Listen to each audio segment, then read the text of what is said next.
I, 42, male, was once married to a woman named Shannon, and to put it simply, she was crazy. She nearly destroyed my life and wrecked my reputation beyond repair. When I met her for the first time, my younger, more naive self thought Shannon was everything I ever wanted in a partner. We met on a blind date, set up by mutual friends, and I was hooked. There was just something about her presence, the way she spoke, how she carried herself, that pulled me in right from the start. However, as much as I was smitten with Shannon, it became clear early on that she didn't feel the same way about me. She was honest and upfront about her feelings, making it clear that she did not share the same romantic interest towards me. Though it stung, I respected her honesty. Over the months, even though Shannon wasn't interested in a romantic relationship with me, we continued to stay in touch. We moved in the same social circles and would occasionally see each other at gatherings or parties hosted by our friends.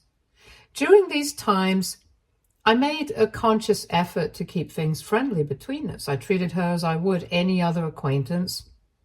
Always polite, always respectful, but never wanting to make her feel uncomfortable or pressured. I understood where she stood, and I made sure to honor that. Once we were both at a party and Shannon had had a bit too much to drink, she was visibly intoxicated, and I could see that she needed help getting home. Without hesitation, I stepped in to assist her. I called a cab, helped her get inside safely, and made sure she was taken care of. She thanked me later for taking care of her in such a vulnerable state and not taking advantage of her. I think this might have been when she started to warm up to me a bit. After 2 months of staying friends, something unexpected happened that changed everything between us. I had an upcoming work party, and not really having a date, I casually asked our friend group if anyone would be interested in going with me. It wasn't a big deal, just an opportunity for some free food, drinks, and a bit of fun. I didn't want to be without a date for the evenings, since most of my coworkers were either married or had a partner. To my surprise, Shannon reached out to me and said she'd love to join. I was a bit taken aback, but happy to have her company. So we made plans for the night. When the night of the party arrived, I picked her up and we headed out together. From the start, things felt different. There was an ease between us, a comfort that hadn't been there before.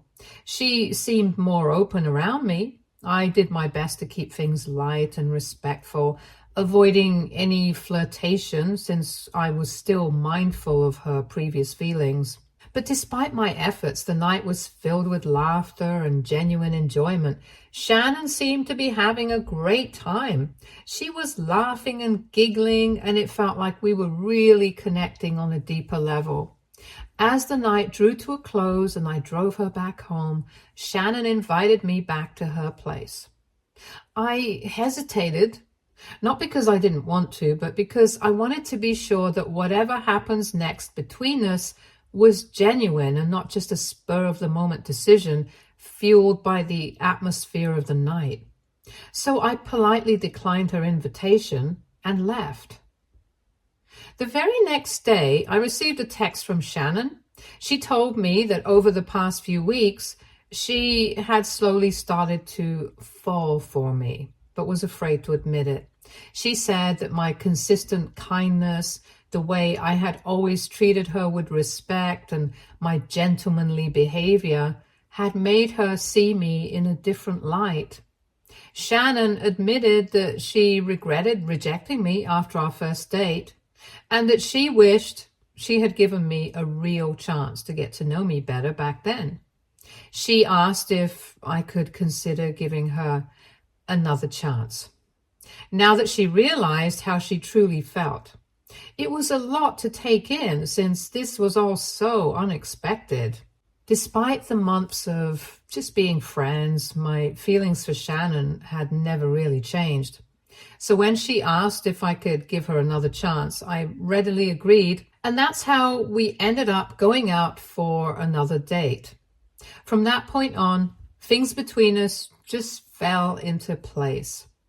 What started as an unexpected second chance turned into a more serious relationship. I fell head over heels for Shannon and would have given her the moon if I could.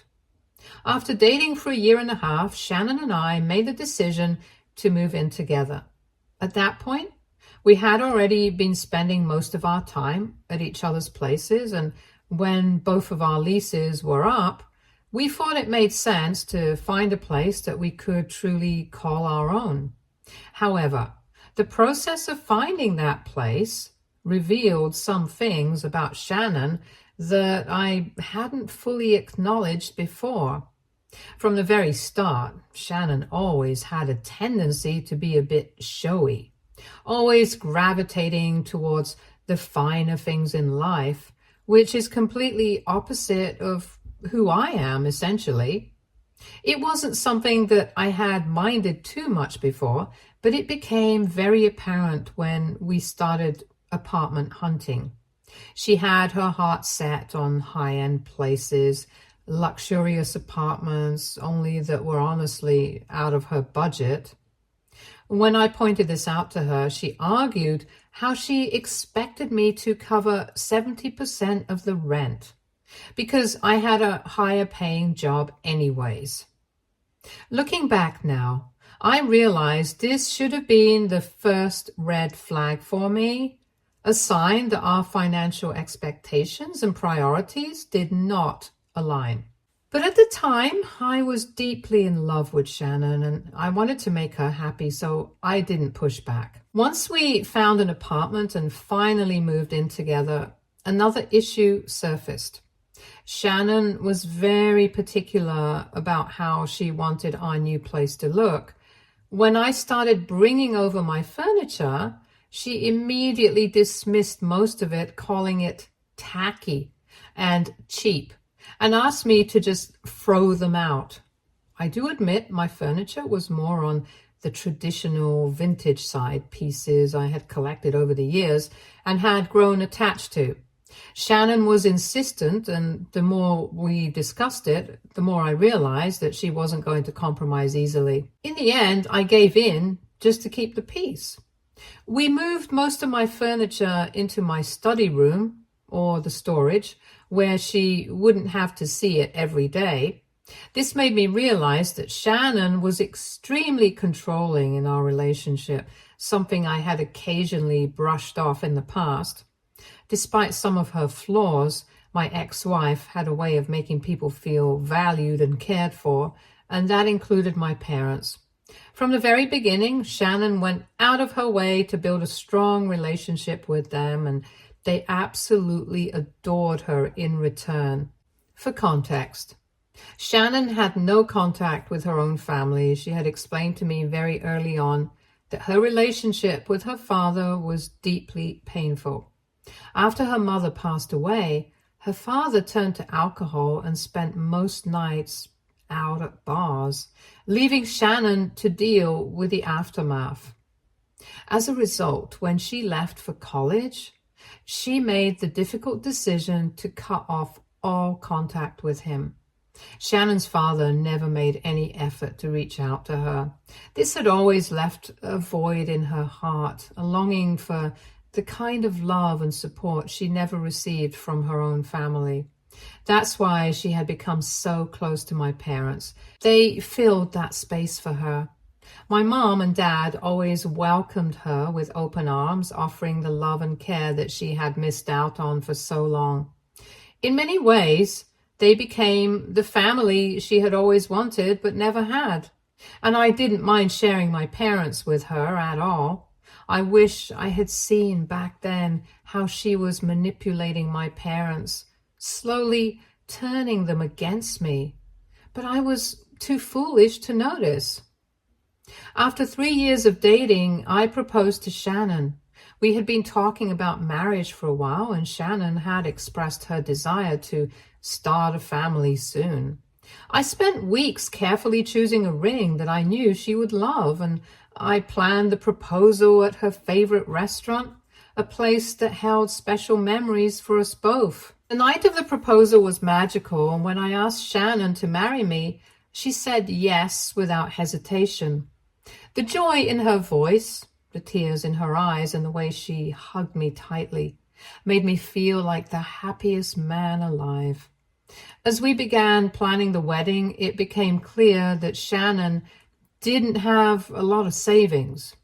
She was still paying off her student loans, so my parents and I ended up covering almost 90% of the wedding expenses. It didn't bother me much, since I wanted to give Shannon the beautiful wedding she had always dreamed of. Our wedding day itself was wonderful. Everything went smoothly, and as we exchanged vows, I was excited to be married to her.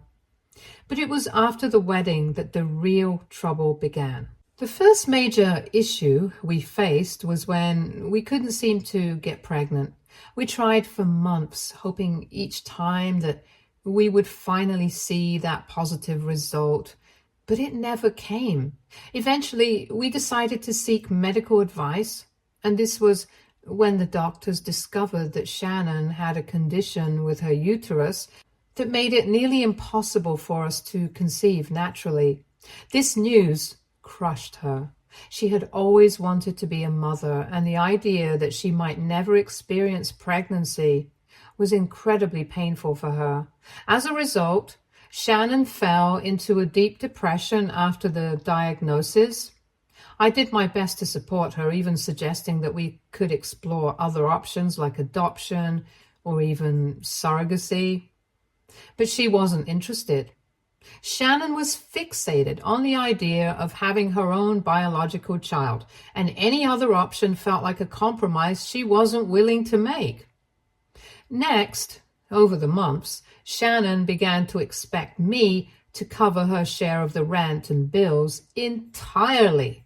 She insisted that as the man in the relationship, it was my responsibility to take care of her needs. Throughout our entire relationship, I had always been the one to pay for our dates, vacations, and the majority of our rent and bills. I didn't mind doing these things because I loved her and wanted to provide for her, but I also believed in a partnership where both working adults contributed. Shannon earned a decent salary, and I couldn't understand why she suddenly felt entitled to stop contributing altogether to our shared expenses. I knew I couldn't sustain our lifestyle on my own, so I put my foot down and told her that if she wasn't willing to continue paying her share, we would have to break our lease and move into a much smaller, less expensive apartment. I knew how much she valued appearances and that she wouldn't want her friends to think we were poor, so I hoped this would push her to see reason. Begrudgingly, she agreed to keep paying her rent share only. However, over the next few months, she would constantly mention how her male co-workers took care of their wives and children, and that those women never had to worry about a job or a salary. I tried to argue that those women had children to care for, so it made sense for them to stay at home. However, she was a functioning adult who had a decent job. It made no sense for her to just give up on her career and sit at home all day.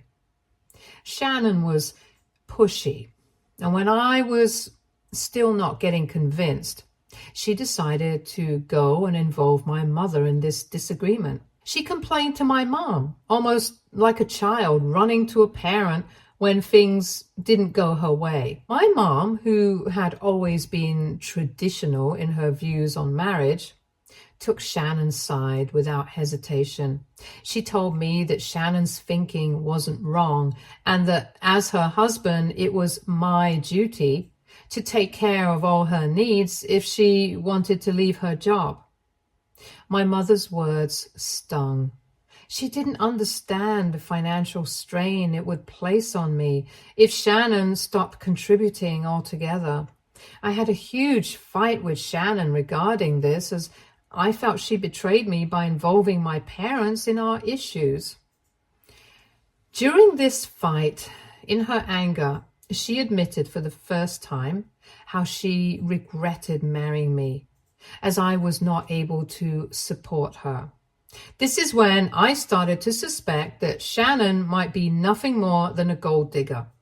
I had thought we were partners in this marriage, but it was clear that she was only interested in what I could provide, not who I was. After that fight, Shannon began to ignore me completely at home, withholding affection in every way possible, almost as if she was punishing me for standing my ground. There were no more date nights, no intimacy, not even the simple gesture of holding hands. She stopped helping around the house, leaving all the responsibilities to me, as if she was trying to force my hand to give in to her demands. At first, I kept trying to talk to her, to find a way to come to a compromise, but she would ignore all my efforts. Hence, after a while, I just got tired. I felt mentally exhausted from trying to mend something that she seemed determined to break. Instead, I slowly watched as the distance between us grew wider and wider. Then, the very next month, Shannon quit her job. Out of nowhere, without even discussing it with me first. I was starting to get really frustrated with her antics and firmly warned her that if she didn't find a new job soon, I would move out because I couldn't sustain our lifestyle all alone. She eventually broke down in tears, expressing how much she despised working and that she just wanted a blissful married life where she could stay at home and be a good wife to me. Seeing her cry made me feel a bit guilty, so I reluctantly agreed to let her take a temporary break from working. I pointed out to her that if she expected me to cover all the expenses, she would need to take on all the household responsibilities. She agreed without hesitation. Unfortunately, as you can already guess, she's never stayed true to her words. Shannon began to spend her days either gaming or lounging in bed watching movies, just like I knew she would. She would occasionally clean up around the house, but I continued to handle most of the household duties myself, just like I used to do before. Whenever I pointed out that she wasn't fulfilling her end of the agreement, she would get annoyed and accuse me of nagging her. As time passed, Shannon became more and more distant. She immersed herself in her gaming community, spending hours every day talking to people online. It wasn't long before I realized that these online friends were taking up more of her time and attention than I was. Even when we were in the same room, her phone was always in her hand, her eyes glued to the screen, her fingers tapping out messages faster than I could keep track of. I'd catch glimpses of her smiling or laughing at something someone had said, and it was like a punch to the gut every time. That smile, that laugh, it used to be for me. But now she ignored me like I didn't exist. During this time, the financial strain on me was becoming unbearable. Not only was I paying for everything, but I was also dipping into my savings just to keep us afloat. Every paycheck seemed to vanish as soon as it hit the bank. I was constantly stressed, constantly worried about what would happen if something went wrong, if I lost my job, or if we had some kind of emergency. There was no safety net, no backup plan, just me trying to keep us from drowning. My parents didn't offer any help, nor even a word of advice or a shoulder to lean on. They knew about our situation and knew the kind of pressure I was under, but they didn't care. Then, one day, I discovered something that shattered whatever was left of my marriage.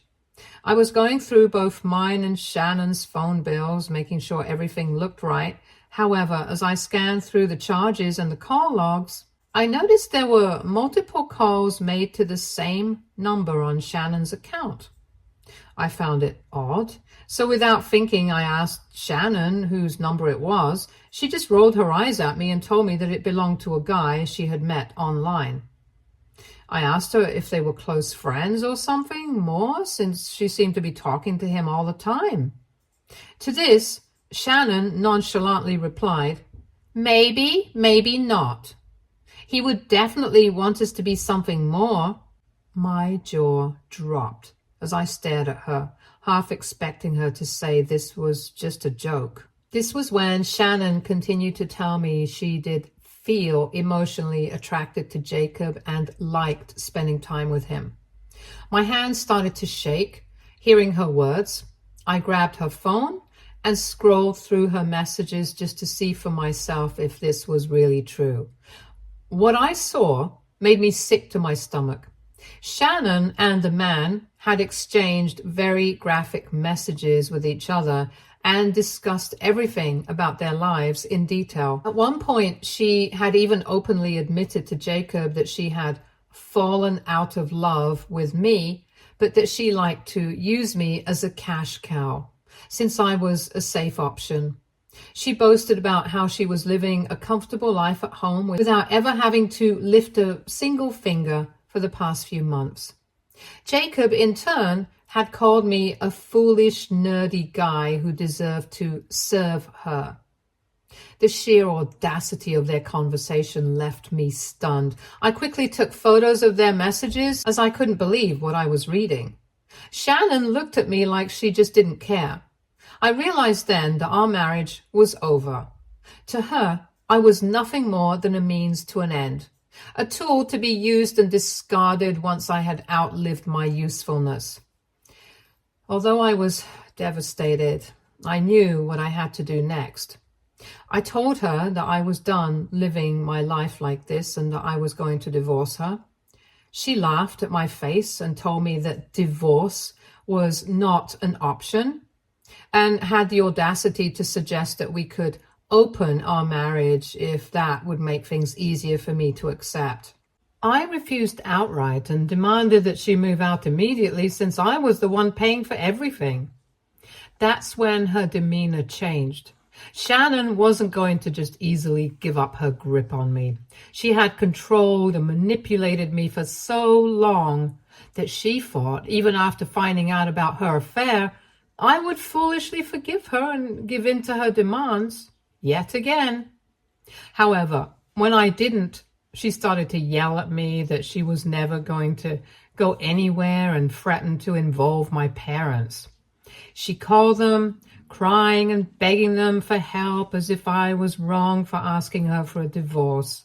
Instead of admitting that she had been cheating, she started to tell my parents that it was me who had been unfaithful, just like she had always suspected, apparently. She claimed that she had caught me cheating and that I was now trying to make things up about her life and kick her out of the house. She begged my parents to help her out. My foolish mother, in particular, was quick to believe her story. She called me in tears, furious, accusing me of breaking my vows and betraying my poor wife, who had been nothing but kind to me and my family. My dad also scolded me for letting down such a great woman like Shannon and how disappointed he was in me. I tried to argue that I had never even cheated on her, but they did not listen and continued to bash me. Confused, I asked them why they would believe her over their own son. And that's when I found out that for months, Sharon had been feeding my parents stories, claiming I'd been coming home late, that she had found a lipstick mark on my shirt, and that I constantly talked about one of my female co-workers, and that I was always distracted by my phone, texting with someone. I was stunned. by how far Shannon had gone, laying the groundwork for months to create this narrative. She had clearly planned ahead, knowing I would eventually discover her affair, and wanted my parents to take her side and isolate me. No matter how much I tried to explain to my parents I had been nothing but loyal, that Shannon was the one who had manipulated them and the entire situation, they refused to listen. I even sent them the proof I had of Shannon cheating on me, but my mom insisted that I was probably making all this up to cover my tracks, just like Shannon had warned them, while my dad blamed me for failing as a husband in my marriage. In their eyes, Shannon was the victim, and I was the villain no matter what. They just couldn't comprehend the idea that a woman, especially one like Shannon, could ever be unfaithful. Long story short, despite all of Shannon's manipulations and the chaos she caused, we did end up getting divorced. The process wasn't easy. Shannon fought me every step of the way, trying to twist the situation to her advantage, but thankfully, I had a solid lawyer who managed to gather all the evidence of her infidelity and present it in court. The judge saw the truth, and because of that, I didn't have to pay her a single cent in alimony. But even with the divorce finalized, the damage my ex-wife had caused in my life was far from over. Despite the fact that the court had acknowledged Shannon's affair, and it was crystal clear Shannon had been the one to betray our marriage, my parents still clung to her version of the events. It was like they were living in a completely different reality. They started to insist after the divorce that I must have done something to push Shannon into the arms of another man, and that there had to be more to the story. As a result, my relationship with my parents suffered. We grew further and further apart. Every conversation with them turned into an argument. Every family gathering was a reminder that they didn't believe in me. They basically shunned me out of the family, and I felt incredibly isolated after the divorce. Throughout all of this, Shannon continued to stay in touch with my parents even after our divorce was finalized. That vile woman continued to use my parents to keep a foothold in my life. Just 3 months after our divorce, Shannon had no hesitation in announcing her engagement and upcoming wedding to the same man she had cheated on me with. I was floored by how cruel she could be. However, what hurt even more was learning that my mother had decided to attend her wedding despite knowing everything. When I reached out to her to ask why, she grew frustrated, insisting that she just wanted to be there for Shannon. She explained that my ex-wife, who has no family, had personally asked her to attend, and my mom felt obligated to go and support her. It was incredibly difficult to accept that my own mother had chosen to support the very person who had torn my life apart. In the aftermath, I turned to therapy to help me grapple with my emotions. It took months and years to start healing from everything that had happened. It wasn't easy, and there were times when I didn't think I'd ever fully recover. But with time, I began to find peace. Slowly, I began to rebuild my life, to understand that what happened wasn't my fault, and to let go of the anger that was eating away at me. Currently, I am in a much better place in life. I've moved on, landed a better job, paid off all my debts, and relocated to a new area, which has been a breath of fresh air. I've also gone low contact with my parents since our interactions are mostly negative, and it is very draining. As for Shannon, I no longer think about her or what she might be up to. The pain and anger have been replaced by a sense of peace and closure. I've moved on completely, and I'm grateful for that. About 1.5 years ago, I started dating a wonderful woman named Kylie. She's an incredible woman, gorgeous, honest, independent, and down to earth. From the very beginning, it was clear that we shared a lot of common interests and values. After my last failed relationship, I never thought I'd have another chance at love, but here I am. I'm incredibly grateful every day that Kylie came into my life and has redefined what a relationship means to me. She's inspired me to be a better man and loves me for who I am without ever asking me to change. Just a month ago, Kylie and I received the most incredible news. We're expecting a baby. The moment I found out, I was over the moon. The excitement was overwhelming, and it felt like the start of a new chapter in our lives that I had been dreaming of for so long. A week ago, I took the plunge and proposed to her. I got down on one knee, and when she said yes, I cried tears of joy. It felt like everything I'd been through in the past had finally led to this perfect moment. Since our engagement, Kylie and her sister have been excitedly planning our wedding. This morning, I received a call from my mom, which was surprising since we hadn't been in touch for months. She hesitatingly asked if it was true that I was engaged, mentioning that her friends had sent her a picture Kylie had posted of us with her ring on social media, announcing our engagement. I confirmed it. Then she asked why I hadn't told her or my dad about this news directly, which made me scoff. I told her bluntly that given how our relationship had deteriorated over the years, I didn't feel compelled to include them in my life's significant moments anymore. My honesty seemed to upset her. She asked if they would be at least invited to the wedding, since people might talk if they weren't present. I laughed at the absurdity of her concern and told her that Kylie and I didn't really care about what others thought, and that honestly, I didn't want them to be there at all. Hearing this, she started to cuss me out for being such a selfish and ungrateful son. So, Reddit, AITA for not inviting my parents after the way they have behaved with me in the past? Update 1. Answering some of your most asked questions here. No, my parents have never met Kylie, although they did know that we have been dating. However, not once did they make any initiative to meet Kylie, since they still blame me for my divorce from my ex-wife. As far as I know, my parents are still in contact with Shannon to this day. My ex-wife is a classic narcissist. She knows how to play on people's sympathies and craft a narrative that paints her in the best possible light. Ultimately, while it's disheartening to see my parents still involved with Shannon, I've come to accept that this is beyond my control. No one has any idea about Kylie's pregnancy yet, since we haven't told anyone. We are planning on telling people only after the wedding.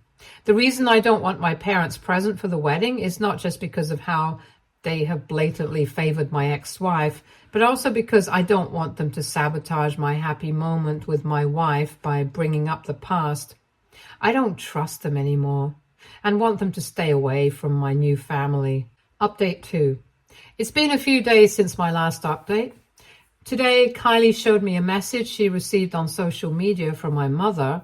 Turns out my mom reached out to her and accused Kylie of alienating me from the rest of the family. In the message, she had written that Kylie doesn't deserve to be my wife because wives are supposed to bond families together, not break them apart.